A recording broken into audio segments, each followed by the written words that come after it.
Hello and welcome back to the Football Heritage podcast. I'm your host, Rory Bryce, and today I'm joined by Christopher Hylland. Christopher, how are you doing? Thanks very much for joining us on the show. Thank you for having me on. Not at all. It's an absolute pleasure to have you on. Many of our listeners will be aware of your work published Tears at La Bombonera, but you also published a book recently, Dame Bola, which is an exploration into the language of football in Argentina. And that's kind of what's led to this episode. It was a really, really interesting idea. And what kind of sprung from my mind was this sort of concept of football as a dialogue and the language of football as a dialogue. And as we'll explore, it makes more sense, I would say, within the culture in Argentina and within the culture of football in Argentina specifically. But there are instances of this elsewhere where football as a dialogue, and more specifically the language of football, is actually a dialogue and a language within itself. And it ekes its way into the conversations that we have with people in a sort of everyday setting. And that's everything that we're going to be exploring today. We're going to be talking about language in football, the different types of dialogues that we engage in as football supporters. And we're going to do it through the lens of this journey that Christopher went on in Argentina through the language of Argentine football and writing his book, Dame Bola. So it's a conversation that I've been really looking forward to for a long time. I think it's a really interesting subject. But just before we kick things off, Christopher, why don't you tell our listeners a little bit about yourself and the work that you do? I ended up writing Tears at La Bombonera after having spent 6 years living in mostly in Buenos Aires in Argentina, but also across the continent in Peru and in Colombia, mostly traveling, but also living and staying periods of time in some of the cities across the continent. And off the back of that, more ideas came forth, and I decided to sit down and write a second book. And something that caught my imagination whilst I was living in South America was just the breadth of language, football language. And I always say that before I learned Spanish, I've been learning Spanish for a long time, did the Duolingo thing and podcasts before I moved to, Duolingo didn't exist, but an equivalent of Duolingo before I moved to South America. So I've been learning the language for a long time, but it took a long time to actually have conversations in Buenos Aires. But I always say that I'm pretty sure I was having quite fluent conversations in Spanish about football before I could have real conversations. So there is something about that, being able to express yourself through football, that is quite universal. Yeah, I'd certainly say so. I mean, just through some work that I've recently done with asylum seekers in the local area where I work, there's a massive language barrier there. But the one thing that I'm able to speak to them about is football. You know, people always say that football is a universal language, and often that sort of slips into cliche. But when you actually put it into practice, it is. It really is. Everyone knows what the word means. Everyone supports a team, whether it's from their home country or abroad. Everyone knows certain players. So it is a great way to break down barriers. But when you really dive into it being this kind of idea of a language in and of itself, you can broach some really interesting subjects and dive into some territory that I think a lot of people don't necessarily think about, or it doesn't cross their minds. Because as football supporters, you know, passively, whenever we talk about the game, we engage in it as something that we just, you know, it's a chat that we're having with our mates or our colleagues at work.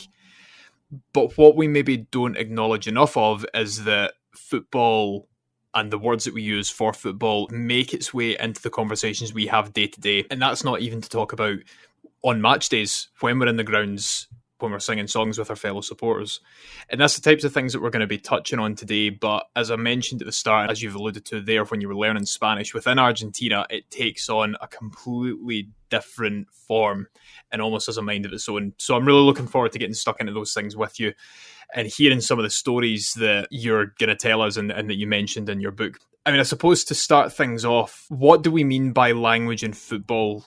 Yeah, in terms of the inspiration for the book, it was more about the metaphors that caught my attention. And when you say that we talk about football in everyday situations, I would suggest that Argentina use an awful lot of footballing metaphors, and there's a sociological and a historical reason for that. Your listeners and even myself, before I was writing the book, there's an awful lot of metaphors from other sports that we use in English that you're probably not aware of. Backed into a corner or against the ropes or to hit it on the nose. We have an awful lot of phrases and metaphors from boxing in this case, but also from other sports, horse racing, equestrian sports, cricket, inevitably. Argentina didn't quite have that because there wasn't a country 150 years ago to the same degree. Mass immigration began in the 1860s. There were a few equestrian sports like polo and a sport called pato. There's not an awful lot of language in the Argentinian tongue Argentinian Spanish tongue, I should say, that come from those sports. It is very much a historical and sociological reason as to why Argentina have, in this case, an awful lot of metaphors, and you can express yourself in everyday situations using football as an idiomatic expression, as a metaphor. And we don't do that so much in English. I live in Norway. I was born in Norway. I'm half Norwegian. So my point of comparison would be English and Norwegian, and there's very few in Norwegian as well. That may not be true of other languages. There may be other languages that have a depth similar to Argentinian Spanish. But in Europe, I mean, the countries in Europe have thousands of years of history, and I'd be surprised if any one language was so dominated as Argentina's languages. Yeah, I think from reading your book, I would tend to agree. I think the one that came to mind most prominent for me is one that me and my friends use an awful lot. And it's, to use another metaphor, if you've jumped the gun on something, if you have assumed something, or basically if you've got the information for something but not all of the information, and you've then jumped to a conclusion without having all that information, the phrase that we would use is you've went in two-footed, which is of course to reference footballers going in two-footed on a challenge. They go in quite roughly. That was the only one that really came to my head, which I thought was quite fascinating given the number of metaphors that people in Argentina actually use from football in their day-to-day conversations. And like you said, it comes back to this sort of sociological history with the country where football has, always really been the dominant sport, of course, because of British migration and the British schools and Scottish schools which set up football clubs. They also brought cricket and rugby with them, and football has always been the dominant sport. So it's quite interesting to see how that has worked its way into the national psyche and the national dialogue, really. Yeah, and going back to your example and footballers' language, I think football fans can create their own metaphors and create their own phrases from football, and we would be understood between ourselves. So that we can use football as metaphor, but we can't use it in an everyday situation where the person you're speaking to, whether it be a work situation, your partner, your family, if they weren't able to understand it. I like to say that throughout my life, whether it be here in Norway or in England, always use football as an example. I always kind of end up using football as a context or as a comparison. Yeah. And it never quite worked in English or Norwegian. But when I got down to Argentina and tried it in Spanish, I was understood. So actually, there is something about football being endemic, being so vital to society that even people who aren't massive football fans in Argentina, and there are few and far between, especially after the World Cup victory, many people that aren't fanatically engaged in football use all of these metaphors and will inevitably use some of the concepts and wider concepts that are also explained in the book.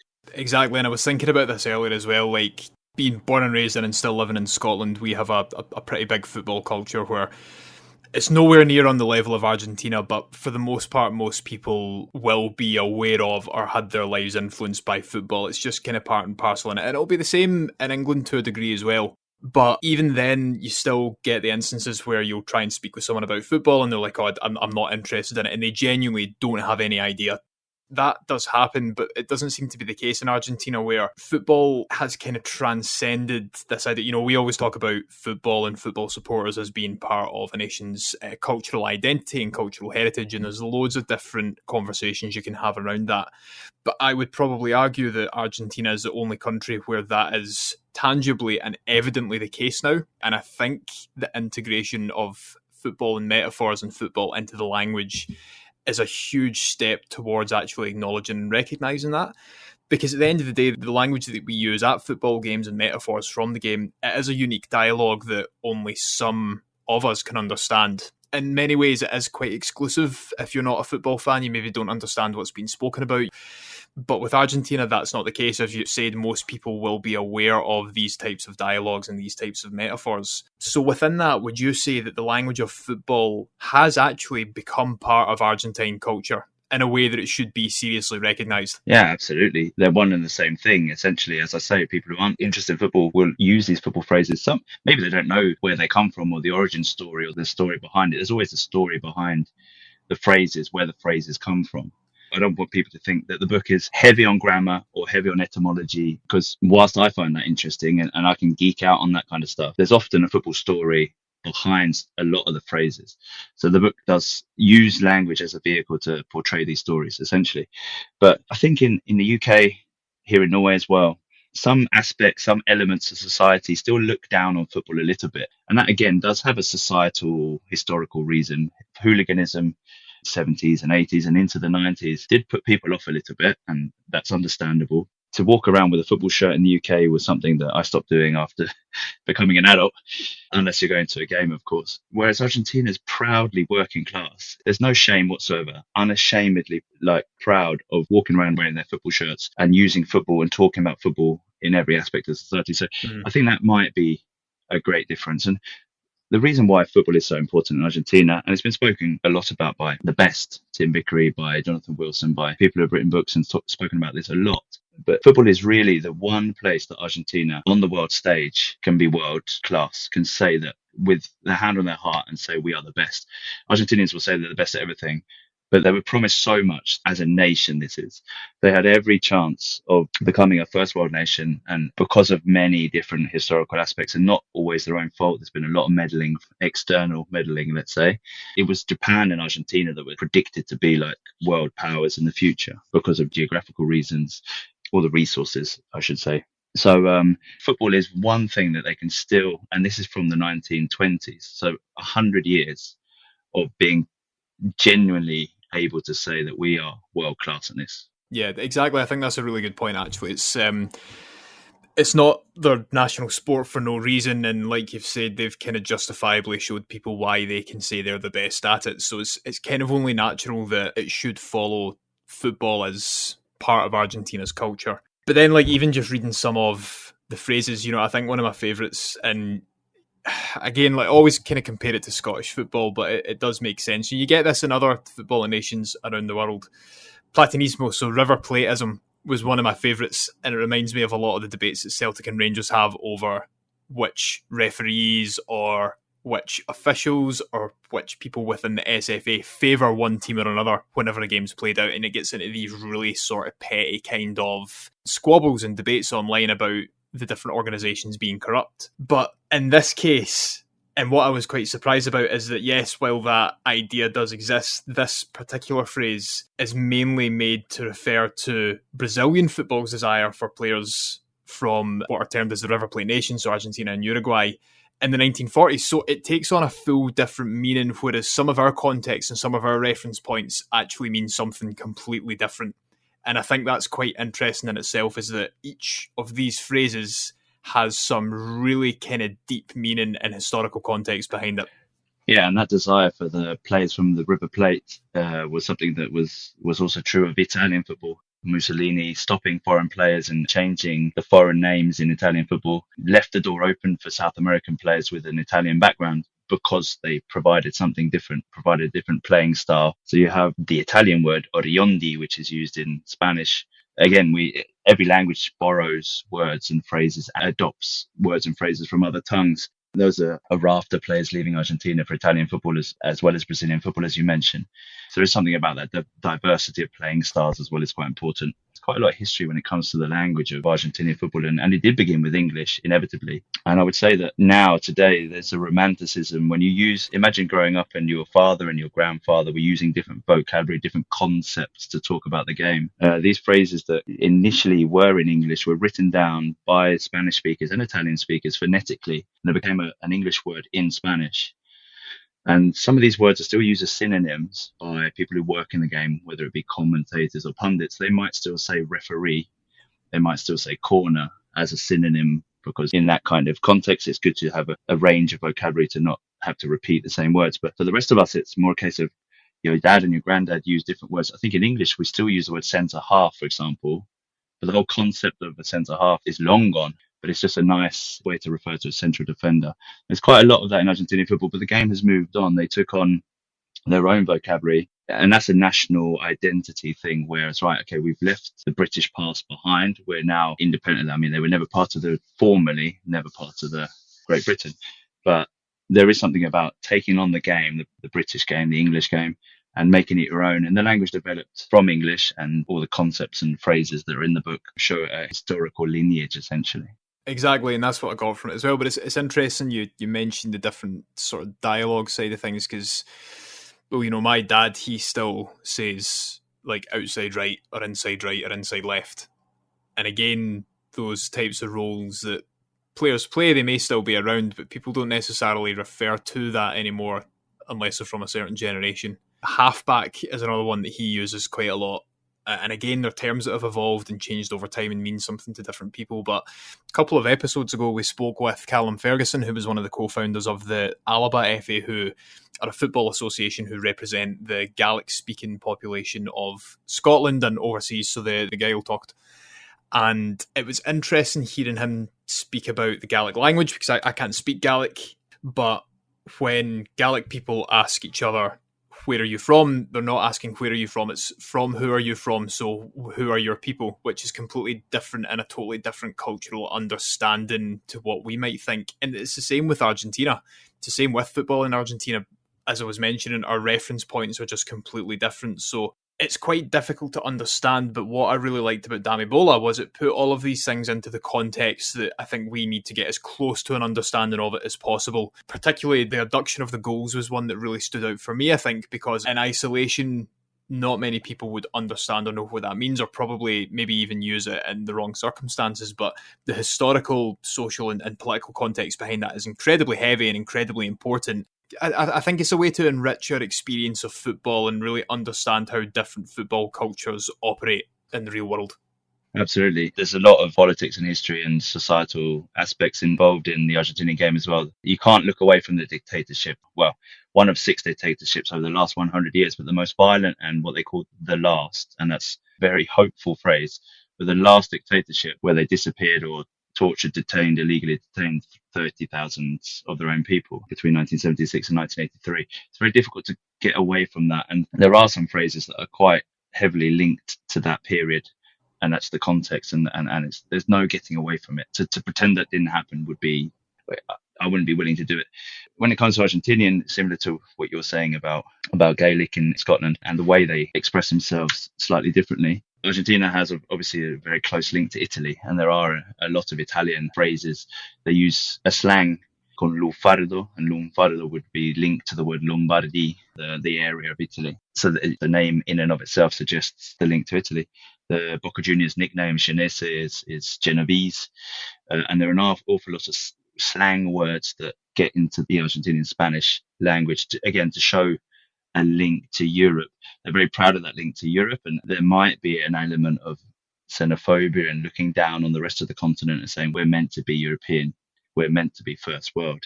There is an aspect of that which might be a little bit unfortunate, but it's also a great pride in where their people came from and the background. And you see it with Italian surnames in the Argentinian national squad, for example. There's an awful lot of players with Italian heritage still today. Yeah, I quite like that as an analogy, and I think the link between Argentina and Italy can't really be understated. I mean, Argentina has a huge history of migration, both inward and outward as well. I'm really glad that you've included that example there. I mean, just before we sort of move on to the next part of the podcast, just wanted to kind of touch on it. We've already spoken about it briefly already, but when we talk about football language, or the language of football, or however it is you want to call it, how is it different from the conversations that we might have on a day-to-day basis that don't involve football? So, for example, in Norway, or in Scotland, or in Egypt, or in Japan, or anywhere else across the world, how is it different from the language that we use on a regular basis when we talk about the language of football? I think there's just a greater remove when it comes to the languages. I don't speak Egyptian Arabic. I've not even been to Egypt or Africa. I would suggest that there's probably a greater, certainly in Norway and in England or the UK, there's a greater remove between everyday situations and the football context, whereas in Argentina, again, I guess we've already touched upon it. It's more intertwined, and there's a lot more kind of freedom, maybe a lot more pride, maybe a lot more acceptance of football as the dominant cultural aspect. So I guess that would be the thing. Argentina being incredibly proud of, and having football as that one thing that makes them world class, it is not to be denied. Yeah, I think it's fair to say that it obviously is, as with everything, you kind of need to look at it on a case-by-case basis or a country-by-country basis. Different cultures and different nations and how they view and consume their football is different wherever you go. So that's obviously going to play a massive role and be really important. And I think it makes sense how this sort of phenomenon of the language of football being so prominent in Argentina, like that kind of makes it make sense. Tell us, just from doing the book and obviously being around it, obviously with anything to do with language, being around it and experiencing it yourself is so important to understanding it and then being able to convey that understanding to other people. What were some of your favourite examples of phrases or metaphors that you picked up when you were writing this book? Yeah, there's one phrase that lends its name to one of the chapters, which is morfon, which I think is probably quite a good example of some of the things we've spoken about already. It's an Italian phrase. So in Argentina, people who speak Spanish will understand that comer, comida, comida being food, comer being to eat. When we talk about Spanish in South America, I mean, the Spanish that originated in Spain is used universally, and people understand comer, for example, but that word might be different in every country. Peru, for example, has an awful lot of words, and Mexico, I believe, I've not been in Mexico, they have an awful lot of words that come from their indigenous languages. In Argentina, you can say comer, but you can also say morfar, because that comes from the Italian word. Morfa being the word for mouth in Italian, or an Italian slang word. So you go around the houses a little bit with language. This is what's interesting about etymology as well, the origin of a word. It's not quite that straightforward. There's always like a leap from one to another thing. Yeah, that's it. Etymology, for any of our listeners who want to have a look at it.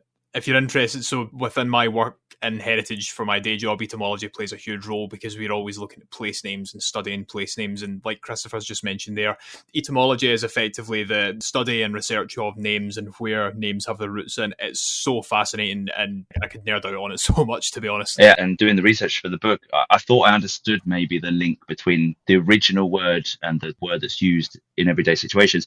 And the more you kind of dig into it, you see there's actually quite a few layers there before you get there. So yeah, I mean, again, the book isn't that heavy on that stuff, even though maybe I would have liked to have included a little bit more of it just for my own personal.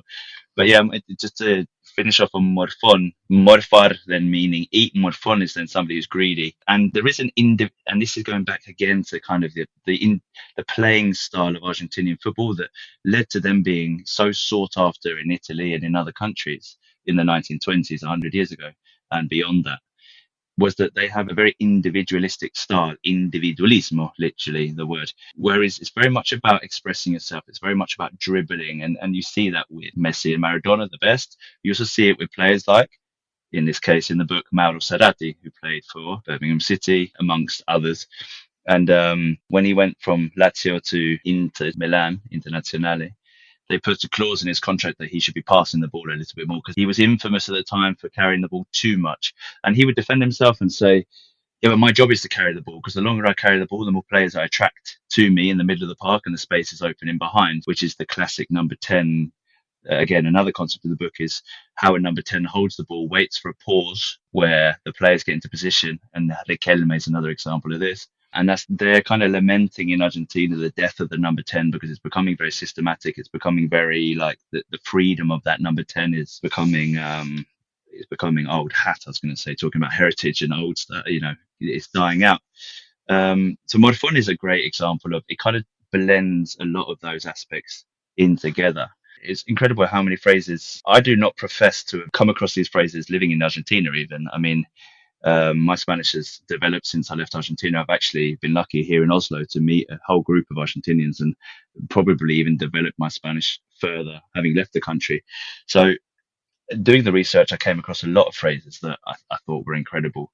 So I think there are 200 or 250 phrases in the book, and a lot of them are new to me that came up in talking to friends and doing the research. There's quite a lot to get stuck into. Oh no, there definitely is. Amazing story though. I mean, one of my favourites, I'm going to butcher the pronunciation, but it's La Chilena. Translates to a Chilean, but then it also means an overhead kick because of this player, Ramon Unzaga, who was born in Bilbao but moved to Chile, emigrated when he was quite young. And am I right in saying that he's thought to be the first player to have executed an overhead kick, and that's why it's therefore called La Chilena? Yeah, and he did it as a defensive action to clear the ball, much like Roberto Carlos used to do successfully and unsuccessfully. I think one of the goals Brazil conceded in the 2002 World Cup was him missing the ball altogether. But again, something about that kind of flair that you appreciate. But it is a very effective way of getting the ball out of the box if the ball happens to bounce at that height. He may well not have been the first person to have done it, but of course it comes down to the level that you're playing at, how many eyes are watching. It may well have been somebody in his youth when he was growing up who did that, but nobody ever saw it. So we'll never know. But we have to credit somebody with it. Something that came up actually in the first book, because I did live in Peru, spent 9 months in Peru, and the Peruvians hate Chile and Chileans. and they refuse to use the word. So they actually use the word chalaca. And they're the only country that do it. Chile's not that popular on the South American continent for various reasons. But everybody, even the Spanish, use chilena as an overhead kick. But the Peruvians refuse to do so. Yeah, that's interesting. Again, it's amazing the different ways that you can research history, sociology, politics, whatever else through football. It's these different ways of doing it, these really unique ways of doing it, that are what I find really interesting as well. But one of the other terms that was in the book, and this is kind of how the language of football in Argentina has kind of transcended and taken on a new form of its own and really spread across the world, is Anganche. So I didn't know that an Anganche had actually come from Argentina. I just assumed that it was one of these terms that was used to describe that certain footballer, that number 10 that you were talking about. I didn't know that it had actually originated in Argentina. Yeah, it's quite a key concept in Argentinian football. And again, going back to Riquelme would be the example. Enganche is to hook. I mean, you can use it to hook up with somebody as well in a romantic context. So the enganchar would be or engancharse would be the verb. So it's not necessarily exclusive to football, but it essentially is a hook. I think the way that I try to describe it in the book is like a train carriage. If you think of one carriage being connected to the other one, it's the midfield linking to the attack. And again, that number 10 role, a key concept in Argentinian football and something that's really, really appreciated heavily. A lot of emphasis is put on that number 10 and their role in bringing players into them, taking the heat and then passing it into space. Enganche is quite an important one, but I'm surprised that you've come across that phrase in English or in an English context. But I think actually the English speaking world is becoming more open to foreign phrases, words, and panenka is a name. It's obviously quite a unique example of that, but that's now universally used for that type of penalty. Trivela, maybe less so, but the way you kick the ball with the outside of your foot, it's quite a cumbersome way of saying it in English, whereas in Spanish and in Portuguese, trivela being a Portuguese word, I think majority of people would understand more or less that word in the context. So I think the English speaking world is becoming a little bit more open to words from other cultures. I think the Trivela one's interesting because I think FIFA, the video game, is doing quite a lot of work in that regard to tell people what it is, but not necessarily where it comes from. Right. Rabona is another one as well. Rabona. So there's actually quite a lot of examples, but you're right in how these words, they kind of transcend languages and they take on new meanings of their own as well. But just to touch on the last, I suppose my favourite phrases and stories from the book, the last one was deja sin cadera, so to leave someone without hips, and that's when you've basically turned someone inside out as you've been dribbling past them. I love that. I think it's brilliant. Very visual phrase. Yeah, no, it absolutely is. And it's interesting because I've never really been someone who's been very good at studying languages or learning languages. But I always find it fascinating when I've got a book like this where I can read it and I can understand what they mean, and just to see how it's like almost understanding why they're said differently and how they're said differently. Because if I said that to someone with my accent and in the context of football here in Scotland and the UK, it would probably sound a bit daft. But again, in Argentina, it's a little bit more romantic. It's a little bit more dramatic, and I think that's part of what their football culture is as well, obviously. Yeah, and a lot of metaphors or a lot of phrases in general can be visualized. Metaphors, there is often a background and a link to a real situation. So the visual, dejar sin caderas, is quite literal. The suggestion being that, even just watching videos of Messi or Maradona, again, just highlighting the two best in that context, you can see it when they're twisting and turning, the potential of pulling a muscle in that area. To leave someone without hips. Yeah, absolutely. It's a brilliant metaphor. So, yeah, those were some of the ones that I really enjoyed about it. I mean, was there any that you found out and that you studied that you then found out stories or history about that you weren't necessarily aware of? Because I think this is quite a big aspect of it as well. There's a storytelling element, but there's also a discovery and research element for yourself, where by looking at some of these phrases, you probably found out quite a lot of stories and maybe unknown histories that you didn't know from football in Argentina. Yeah, there's I think even Argentinians, because when you come from a different context, when you're learning a different language, you go a little bit deeper into it than maybe the locals would. You take a lot for granted. We would probably do the same in English. We don't really analyze it because we just take it as a phrase. It's a phrase we've heard our whole lives, maybe. In Argentinian football, and maybe in football in general, there's an awful lot of violence. There's an awful lot of talk about war or footballers as war. Argentina's no different. There are quite a lot of phrases from the kind of those wars between, if you think of the wild west of the United States of America, Argentina was very much the same. You had the cowboys, you had the indigenous tribes who were there before any Europeans settled in Argentina. And there were a lot of engagements, a lot of aggressions, let's say, between the two groups. So you have phrases like de achetiza, which is used in football, and it's probably used a lot without really analysing by locals as well as those of us learning the language.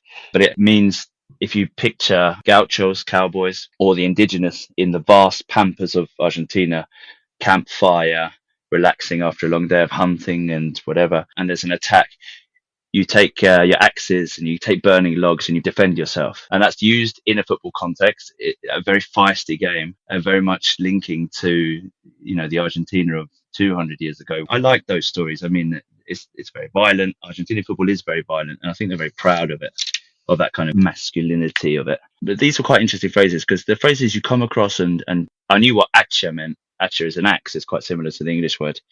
But then the phrase in and of itself is, there's quite a lot to get stuck into there. 100%. There's quite a lot that you can unpack from each phrase, to be honest. But again, it comes back to that idea of etymology. Where do these phrases come from? Where do the words come from? What was the context in which they were born? And I think that's quite important as well. But it's amazing how that you can apply them to different football situations as well. And what's important, though, is that this is what makes them cultural heritage. I think we touched on it on the episode we did with Josh Bland on football and cultural heritage, but cultural heritage is a little bit different from physical heritage, or what is probably widely considered or perceived to be just heritage. So, physical heritage is things like castles, old buildings in a football sense, stadiums, old football kits, artifacts, that kind of thing. But cultural heritage is the things that we can't really see. They're intangible aspects. So, for example, it could be the songs that we sing. Again, coming back to etymology, I love researching where different football songs come from, where different chants come from, because it really reveals a lot about where the supporters themselves have come from, or where their ancestors have come from, and what their identities are. But it can also be things like this that we're talking about. Language is huge in cultural heritage discourse, but it can be also things like the rituals that you do on a match day, the places that you go, etc., etc. So, we talk about heritage a lot, and we talk about stadiums and how we can save stadiums and restore this building, and we need to preserve this. But cultural heritage is a little bit more difficult to speak about, because it's not something that we can see or touch. It's more something that we feel, or something that we can experience. But this is how things like this become cultural heritage, and it's one way that football can become cultural heritage. And Argentina, I think, is the best example of it, to be honest. And this is why Dame Bola is a great book, Christopher, because it really puts the cultural heritage and how football has become cultural heritage in Argentina into words, and explains it to people in such a way. And that's what makes it become cultural heritage. Every phrase has some kind of link back to the origins of Argentina, or the origins of some event, which means the words have meaning. It gives it additional meaning just past being words. I don't think it's something that we can really take for granted. And again, I think it's something that we do, but with Argentina, it just makes sense. Maybe in 100 years or so, it'll make more sense in the context of the countries that we come from. But yeah, I just think that's how football becomes cultural heritage, is it makes its way into a culture so much that it becomes part of the dialogue and the language. Yeah, and with the language, a lot of it is unplanned. If you think of commentators and the phrases they use, or the footballers, the managers' way of the first word or the first phrase or the first kind of analogy that comes to mind after a game, is probably unplanned. There's a phrase they use in Argentina, which is, you'll have to close the stadium. Like, after something amazing happens, that stadium is never going to see any better than that. You might as well close the stadium, is what they say. That was the manager of Argentina at the time in the 2007 Copa America, if I'm not mistaken. Lionel Messi, 20 years old, had just scored an amazing goal, a chip against Mexico. With hindsight, obvious, Messi has done it nearly 1,000 times. But at the time, they didn't realise who this kid was going to be. And he said, mate, you're going to have to close the stadium after that. Only a genius could do what he just did. Close the stadium. No point ever playing another game in this stadium, because nobody's ever going to do anything better than that. And that's become folklore, it's become cultural heritage, it's become a phrase again that's being used a lot outside of footballing context. If somebody does, if you do something amazing outside of a footballing context, people might say, oh, you'll have to close the stadium. I don't know if he planned to say it. He wasn't expecting Messi to do that. He wasn't expecting to have to answer that question. It's just something that came to him spontaneously in the moment, and that's now become a part of football folklore and the cultural heritage that you speak of. Amazing. That's a brilliant story. I guess for a while in Scotland, that would be like to do a Hibs or to Hibs something, because Hibs, Hibernian FC for a while were notorious bottle jobs. I mean, notorious bottle jobs. They made a mess of so many opportunities that they had, that eventually people would say, you've Hibsed it. That's a really basic example and a really easy one to tie back to, but it's sort of the same thing. It's not really done the same as that, mate, but it's great when you see the origins of these phrases and these words come about and then start to sort of work their way around as well. But I really like that story about the Messi one. That's a really, really great example. I think you'll, off the back of this, you'll kind of mull this over a couple of days and you'll think of phrases that we could have discussed today. And maybe the listeners can, as they're listening, they'll think of phrases similar to your example now. And they can maybe leave it in the thread on Twitter, on X or whatever, or send them in, because it could lead to a really fun discussion. There's an awful lot we don't know that we know, if that makes sense. There's an awful lot that we say every day, but we don't really take a lot of time to analyze the background or why we say it. I guess in English football, it would be Spursy, would be the same as to Hibs it up or to Hibs it or to do a Hibs. And I'm an Arsenal fan, so if I were to be very tribal about it, I could say, yeah, it's really fun to say that. But Arsenal have the same reputation. In fact, a lot of football teams have that same reputation, because actually football is more about losing than it is about winning. So I think a lot, I mean, at the World Cup, there's 31 losers and one winner. Now there's going to be 47 losers and one winner. So inevitably, football's more about losing than it is about winning. But I would encourage the listeners and yourself to mull it over and think about the phrases that we use and then send them in, because it'd be quite a fun discussion to have afterwards. Yeah, I completely agree, actually. That would be a great discussion to have. We'll start a thread on Twitter the day after this episode comes out, and we'll see what phrases people can come up with, because you're right, I'll probably be lying there and thinking of a few that I think, I wish I'd mentioned that. But I think it would be quite nice to have like a wider discussion about this with some of our followers, just to see what they say. And by all means, if there's Argentinians listening and they have any phrases that I don't have in the book, by all means send them in, because I was having a conversation with a couple of friends. Again, I have a lot of Argentinian friends here in Norway, and they were telling me about a phrase which is the day of the goalkeeper. In English, we would say when pigs fly, something that's never going to happen. Ah, okay. Because nobody cares about the goalkeeper, essentially. It's all about the striker. It's all about scoring goals.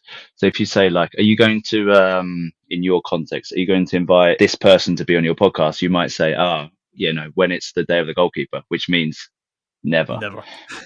That's a story, that's a phrase and a background that I would have quite liked to have had in the book, but I've only discovered it recently. So there'll have to be maybe a second edition or maybe an update at some point, because I'm hoping to discover more phrases inevitably. And football, but language more so, develops quite quickly, ever quicker and quicker. And the last part of the book is not a chapter because it's only 3 phrases.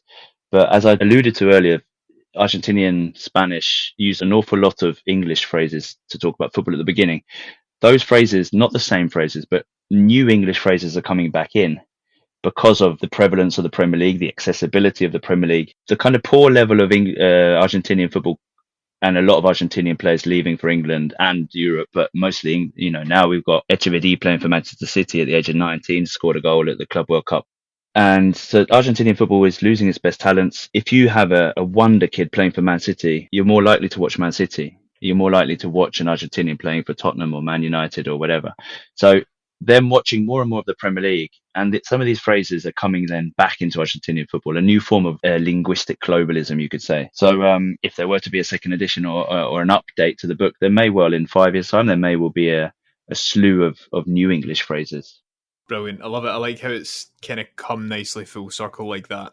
In terms of the language. One thing that I'm going to ask you, I suppose, would be, what's your advice for anyone looking to do the same? If there's anyone listening who maybe is interested in looking into this more, what is your advice, and how did you find researching the language of a sport in a culture that isn't your own? I know that you'd obviously lived in Buenos Aires for a while, but I just wanted to ask what your tips for doing that would be, because it's not something that is easy to do by any means. And for someone like myself who finds languages really challenging to wrap their head around, it might seem quite overwhelming for a lot of people, but it can be really rewarding when you do actually dig deep and find something worthwhile. Yeah, I guess the first stage would be to be curious. We've already alluded to it that, like, off the back of this, you can start analysing the words and the phrases that you use. And actually a lot of the phrases that I made a list of the metaphors from other sports that I came across in the process of writing this, writing it down and just kind of analyzing that a little bit, because on the nose, as a metaphor for being accurate, I haven't actually looked into it, but my assumption is that it would be boxing again, like a lot of metaphors coming from boxing.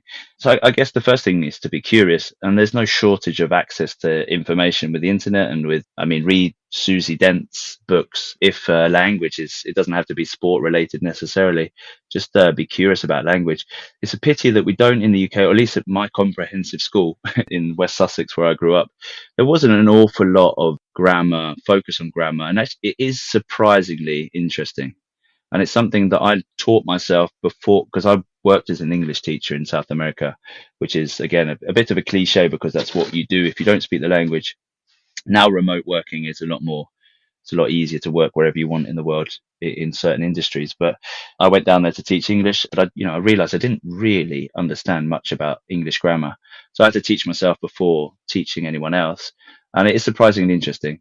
So actually just be curious about it and expose yourself to, again, Susie Dent is probably the most famous person when it comes to analyzing language and phrases and stuff. But there's no shortage of books and information out there. Yeah, definitely.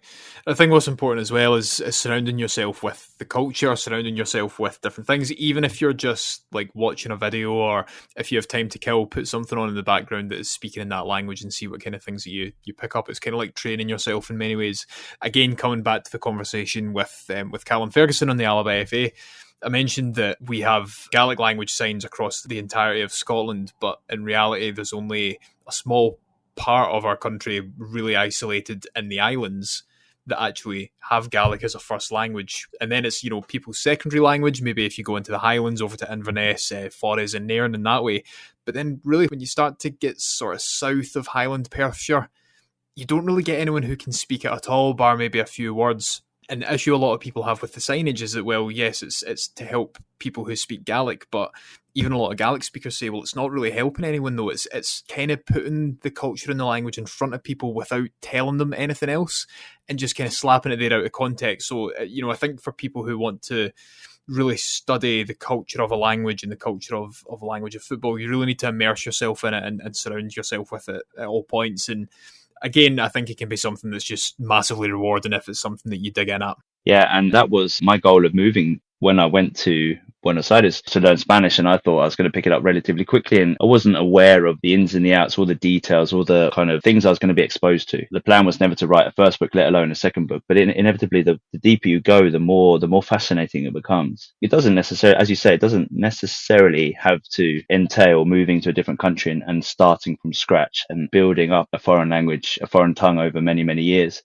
because inevitably it does take a long time.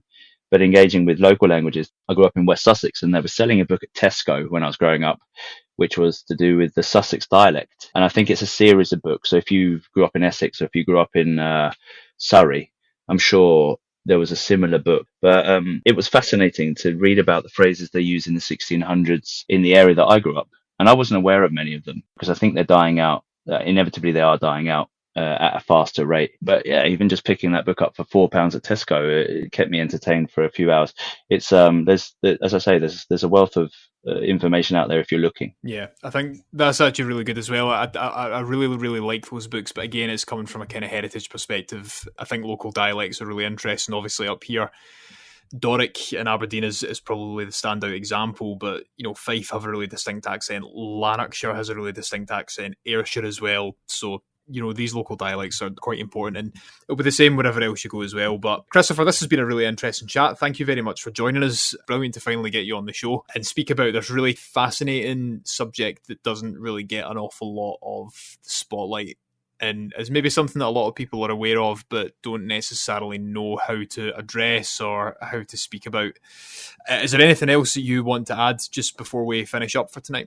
No, thanks for having me on. And it's a very niche topic within football, and there are other books out there. Football Cliches is probably the most famous book in the genre or in the sub-genre. It's fun to talk about, and again, I don't want people to be put off. There's an awful lot of football in the book, and there's little grammar. I would suggest giving it a go and start thinking about the words and the phrases that we use in everyday conversation. Now we're focusing a lot on metaphor, but there's also an awful lot of key concepts in English football, British football, European football as well that is very interesting to dig a bit deeper in.